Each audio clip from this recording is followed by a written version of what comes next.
Assalamualaikum, saya Nadhirah. Nak bertanya pada Ustaz Kazim, apakah hukum tertentu atau adat tertentu apabila kita bertanya apakah dalilnya, apakah hadisnya terhadap guru yang menyampaikan ilmu dalam sesuatu majlis? Ya, zaman sekarang ni zaman orang pandai-pandai, sikit-sikit tanya dalil, sikit-sikit tanya hadis. Mana dalilnya? Kan? Ialah orang pandai-pandai sekarang, tak salah nak tanya apa dalilnya, tak salah nak tanya apa hadisnya, apa hukumnya, tetapi boleh tak boleh tak cara kita bertanya itu dengan cara yang sopan. Jangan kita bertanya sebab nak sebab kita nak mengutuk, kita mentang-mentang kita mengaji dengan ustaz lain yang lebih alim daripada dia, kita tanya dia. Ya, kita dah taksub dengan satu ustaz yang lain, bila ustaz yang lain mengajar kita dengan ustaz satu lagi.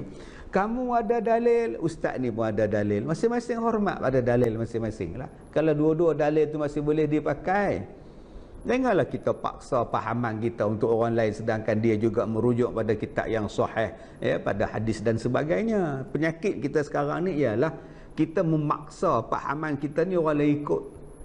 Ya, paksanya. Kalau tak ikut, kita berikan label yang macam-macam pada dia. Jadi boleh tanya mana dalil dia, mana nas dia, cuma tanya dengan cara yang baik supaya tak menyakiti hati guru, tak menyusahkan, ya, tak mendatangkan aib kepada dia. Baik, Assalamualaikum Ustaz. Saya ingin bertanya, yang mana kita keluar daripada kehidupan yang penuh dosa, di mana kita bermula dan apa yang harus kita mula lakukan pada mula-mula sekali. Disebutkan kepada kita oleh Nabi SAW, siapakah orang yang berhijrah yang terbaik? Orang yang berhijrah yang terbaik ialah orang yang meninggalkan perbuatan-perbuatan maksiat. Itu hijrah terbaik. Dan apakah jihad yang terbaik? Yang paling besar, jihad yang paling besar ialah jihad melawan hawa nafsu. Di sini kita lihat, bila kita keluar daripada benda yang tak baik yang kita buat, bila kita berhijrah, dan bila hijrah tu jangan pandang lagi lah ke belakang. Cerita lama-lama, cerita lepas-lepas kita tutup, kita pandang ke hadapan. Aku nak pergi ke syurga. Yang lepas-lepas tu aku tak nak buat, aku tak nak tercebur, aku tak nak terlibat lagi benda-benda yang salah itu. Dan kata dia, ya, bila kita harus mulakan sekarang. Jangan tangguh-tangguh. Wasari'u ila maghfiratin min rabbikum. Bersegeralah kamu minta ampun kepada Allah. Segera, kata Allah.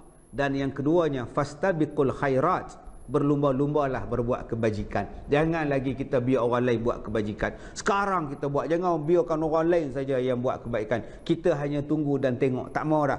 Dua benda. Wasari'u dan fastabiqu. Iaitu bersegera berbuat kebajikan dan berlumba-lumba berbuat kebajikan. Assalamualaikum Ustaz. Saya Nani dari Selayang. Apakah amalan yang saya perlu buat? Kerana saya terlalukan rindukan mak saya. Mak saya baru sebulan meninggal dunia kerana stroke. Allah, kullu nafsin za'iqatul maut. Ya, Allah Ta'ala sebut dalam Quran, aynama takunu yudrikkumul maut walau kuntum fi burujin musayyadah. Kita akan didatangi oleh maut di mana pun kita berada, walaupun kita berada dalam benteng yang kokoh. Jadi hari ini untuk Nani, mak kita telah mendahului kita. InsyaAllah Nani kena jadi orang kuat, buat ibadat elok-elok supaya boleh jumpa mak dalam syurga. Kalau asyik duk sedih, asyik duk teriak, menung-menung, macam mana nak buat kerja? Bangun. Dah meninggal. Kita sedekahkan bacaan, sedekahkan wakaf dan sebagainya untuk mak kita. Dalam masa yang sama, Puan Nani juga kena bangun, buat ibadat buat mak aku dalam syurga. Dan dalam syurga itulah sebaik-baik pertemuan dan perkumpulan. Jadi yakin yang situ, insya-Allah. Yang seterusnya, saya nak tanya apa hukumnya adik-beradik yang menguruskan harta pusaka, tapi ada adik-adik yang lain tak dapat bahagiannya. Yang ni kena repot lah. Kita ada pembahagian pusaka dan sebagainya. Ya, kita boleh ambil peguam untuk fight benda ni balik. Kenapa tidak dapat hak? Kenapa tidak mendapat pusaka? Biar diselesaikan di mahkamah. Tak boleh kita buat diam saja, melainkan kalau kita nak halalkan. Kalau rasa tak nak halal, kita ada hak atas pusaka ni, ambil lawyer, fight balik benda ini. Ini hak kita. Tuntut hak itu merupakan satu perkara yang disuruh menuntut hak kita tu. Baik, kemudian Assalamualaikum, saya Umairah dari Kuantan. Bagaimana ya kalau si mati meninggalkan wasiat seperti barang kemas kepada seorang anak sahaja dan berpesan setelah kepergiannya jangan dia bahagikan harta tersebut kepada adik-beradik yang lain. Jadi bagaimana dengan barang kemas tersebut? Mana boleh memberikan wasiat kepada orang yang berhak mendapat harta pusaka? Anak itu berhak mendapat harta pusaka, maka janganlah dia wasiatkan harta dia kepada anak itu tak marah. Nak bagi masa hidup. Masa hidup mak bagi. Kalau dah mati dah tak terpakai dah. Sebab adik tadi, abang tadi atau kakak tadi termasuk dalam orang yang mendapat pusaka. Memang dia akan dapat pusaka, tiba-tiba wasiat hanya untuk dia seorang. Tapi kalau wasiat lain boleh. Misalnya wasiat nanti kalau mak mati, mintalah ustazah handon mandikan mayat mak. Tak apalah wasiat macam tu. Ini wasiat yang melibatkan harta tadi ni. Baik. Melainkan wasiat harta tadi diberikan kepada orang yang tidak layak mendapat pusaka. Itu pun tak lebih daripada beberapa bahagian yang telah ditetapkan di dalam agama kita. Baik. Assalamualaikum Ustaz, saya layakkah? Soalan saya, layakkah seorang tua? Nak merajuk pasal apa? Udahlah, letih lah. Mak kita, dia marah kita ke, dia tengking kita ke, dia lebihkan orang lain pada kita, biarlah. Aku dengan mak aku tetap buat baik. Memang dia sayang pada kakak lebih pada aku. Memang dia lebihkan adik pada aku. Tak apalah, itu dia punya hal lah. Tapi aku tetap nak buat baik. Dan saya pesan juga pada makcik-makcik, akak-akak, janganlah lebih-lebih tunjuk-tunjuk sangat yang kita ni sayang pada anak kita lebih pada yang lain. Mereka juga anak kita. Okey? Baik.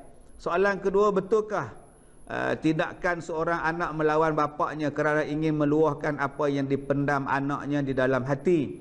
Kerana selama ini sikap bapaknya selalu baran setiap kali anaknya cuba memberitahu ataupun menerangkan apa yang si anak ingin sampaikan sehingga menimbulkan salah faham di antara anak dan bapa. Tuan-tuan yang dirahmati Allah, manusia baik bapa atau mak juga terlibat di dalam perkara-perkara salah, silap. Dia pun juga manusia. Jadi kalau kita nak cakap ketidakpuasan hati kita terhadap bapa kita, luahkanlah dengan perasaan yang paling lembut sekali, supaya tak jadi keruh suasana. Kalau kita rasa tak boleh nak cakap, kita gunakan orang tengah. Kita ada Pak Long kita, Pak Ngah kita, Pak Su kita. Mintalah mereka menjadi orang tengah, menasihati bapa kita. Okey, janganlah meninggikan suara, wala tanharhuma. Allah kata, jangan tinggikan suara.